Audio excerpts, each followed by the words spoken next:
Lugupeetud juhataja ja kolleegid. Piinlik on siin olla. Ma olen juba teist korda siin, ega eelmisel korral, kui selle eelnõuga tuldi välja ja ta jõudis oma loomulikku surma surra.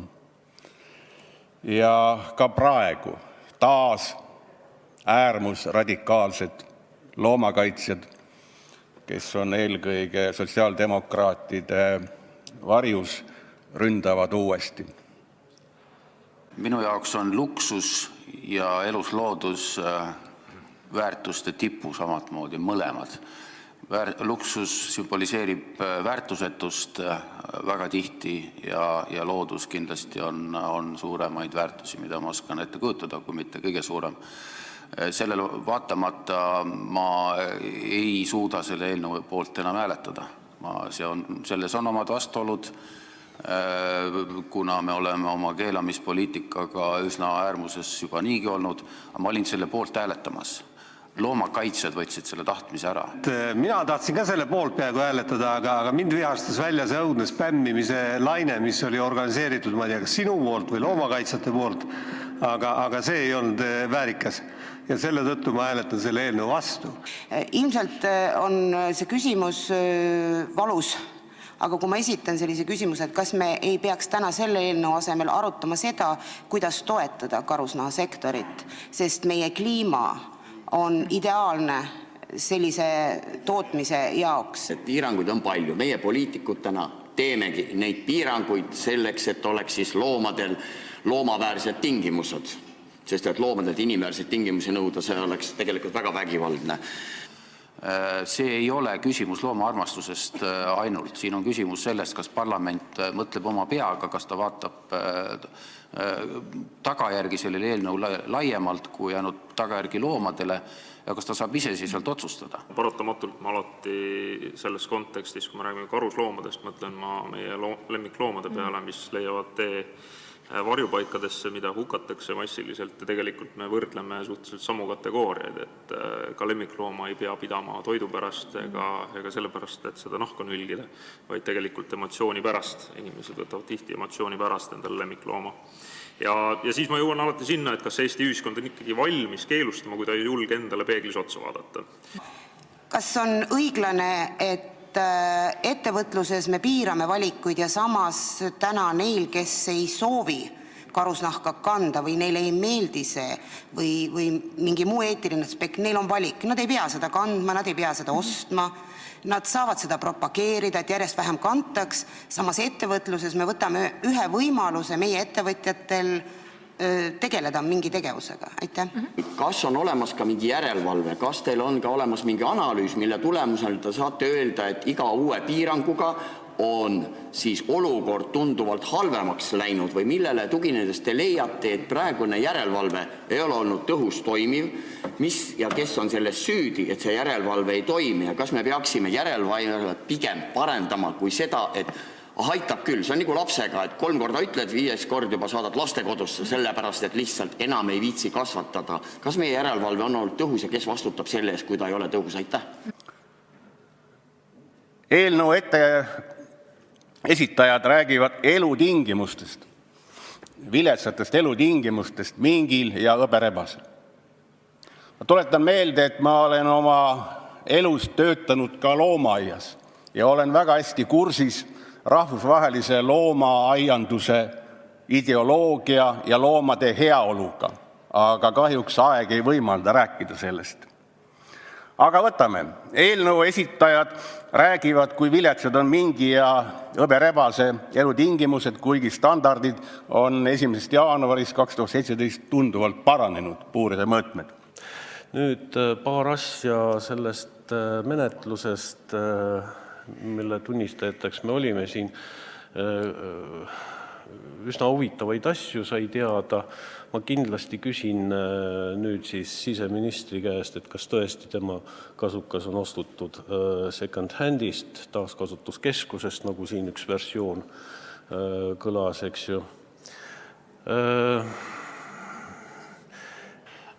Jääbki vaieldavaks, kui kaugele me tegelikult tohime minna keelamispoliitikaga. Me oleme üsna järski otsuseid siin Riigikogus enamuse häältega vastu võtnud, mis on algusest peale minu arvates vale olnud. Selles mõttes ma ka tahaks selle keelamise vastu olla. Aga samas ma tuletan meelde, et mink ja hõberebane saab iga päev süüa. Korralikult. Kuigi nemad sooja toitu ei söö, aga sooja toite kiskjatel ei ole ka kombeks süüa. Kui rääkida nüüd sellest seaduse eelnõust, siis teate, ma armastan loomi. Ma armastan loomi ja minu kabinetis sellel kohal, kus tavaliselt ripub presidendi portree, ripub üks suur ilus koera pilt. See koer oli vähemalt mõnestki inimesest targem, nendest, keda ma olema elus olen tundnud. Vähemalt ühest presidendist oli ta targem. Nii et ta ripub õiges kohas. Tõepoolest on ju tegemist ka eraomandiga, ettevõtlusega, inimeste töökohtadega ja ka ausa ülestunnistusega, et me ju olemegi eluaeg loomade tapmisest ikkagi ju heaolu saanud, et tulebki selle järgi ka vaadata, eks ole. Praegu käib valimiskampaania ja ma näen seda iga päev. Näete ka teie ja te teate väga hästi ka eelnõu esitajad. Et see on tegelikult topelstandardid ja võlts, millega te välja tulete. Eelkõige peaks mõtlema inimestele, aga mitte mingitele mõnele põllumajandusloomale, mingile ja hõberebasele ja teistele veel. See on väga võlts teie poolt. Aga ma ei toeta seda eelnõu. Ja neid põhjuseid on üsna palju. Esimene nendest on see, et kui üks kolleeg küsis minu käest, et kas selliseid eelnõusid on varem ka olnud, siis ma mõtlesin alguses pikka aega, tuletasin meelde, siis tulin järeldusele, et jah, on olnud küll, ainult nad on olnud teisest valdkonnast. Näiteks venekeelne gümnaasium. Mitte keegi ei taha tegeleda õpikutega, õpetajatega, mitte keegi ei taha neid kasvatada, kirjutada, välja anda. Lihtsalt paneme kinni ja ongi kõik. Ja minu isiklik soov, nagu ma ütlen, oli selle poolt hääletada. Nüüd ma jätan hääletamata põhjusel, et mind isiklikult on korduvalt solvatud ja on esitatud sotsiaalmeedias loomavaenlasena selle tõttu, et ma olen seletanud, et nii ei tehta lihtsalt parlamendiga. Me peame siin lähtuma tegelikult saadikuna kainest mõistusest ja kaaludes plusse ja miinuseid, aga mitte mingist emotsioonist või mingite radikaal-loomakaitsjate huvidest, kes praegu tegelikult selle eelnõuga populistlikult on välja tulnud. Ja siin need vaesed naaritsad, ühelt poolt on võimalik midagi ette võtta selleks, et nende eluolu parandada.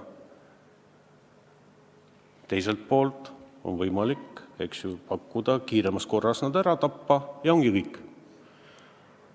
Ei ole inimest, ei ole probleemi, ei ole naaritsat, ei ole probleemi. Te ju saate aru, et sellega ei muutu mitte midagi.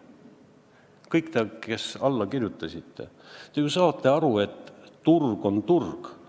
Riigikogu peab tundma end otsustajana, mitte surve all olejana, vaid otsustajana.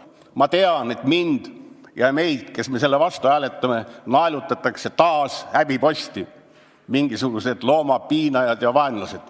Ma olen kogu elu tegelenud loomadega ja tegelen ka praegu. Ja see eelnõu, ütlen teile, on äärmiselt variserlik võlts.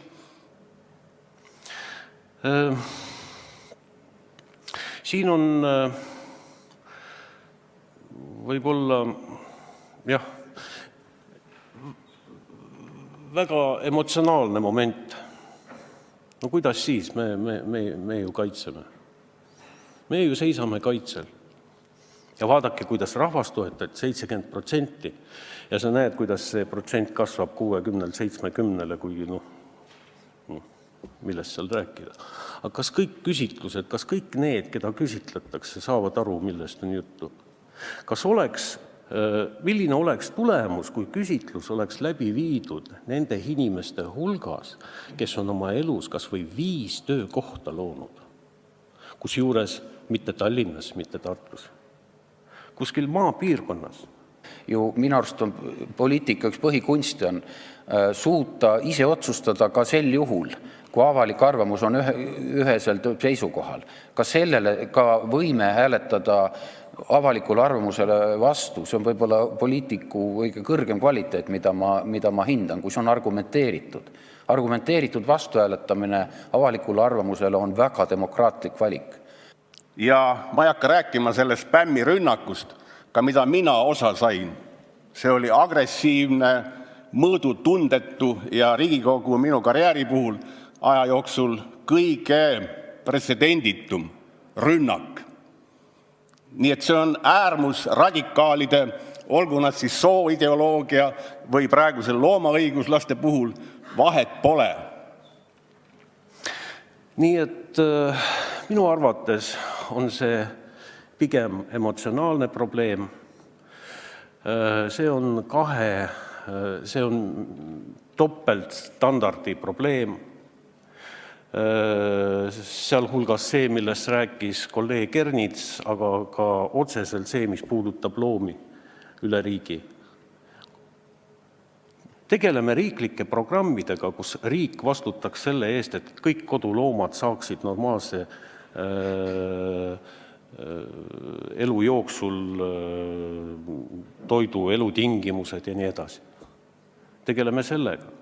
Kui kaugele me laseme kaasa ühiskonnas minna ja meediaühiskonnas sellist protestijõudu, väljapressimise jõudu, avaliku arvamuse või huvigrupi peale surumise jõudu. Tegelikult me ju teame, et suured protestiliikumised on.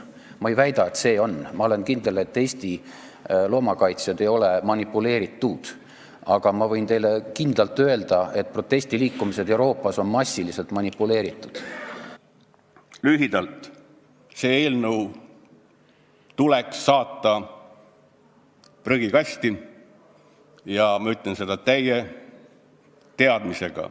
Ja see ei ole seotud absoluutselt sellega, et mulle meeldivad loomade valud, et kellegi valu on valusam ja ma olen mingisugune jõhkard. Mitte, et see eelnõu oleks seotud Kremli manipulatsioonidega, aga ta on ikkagi demokraatlike väärtustega seotud see, et meil on õigus avaldada seisukohti poolt, vastu, erapooletult, mitte hääletada. Ja mina kasutan seda võimalust demokraatia kaitseks. Ei tohi farmidesse suhtuda nii, nagu teie vasak jalg seda soovib. Ei tohi vene koolidesse suhtuda nii, nagu teie vasak jalg soovib. Küsige enne kõike asjatundjate käest.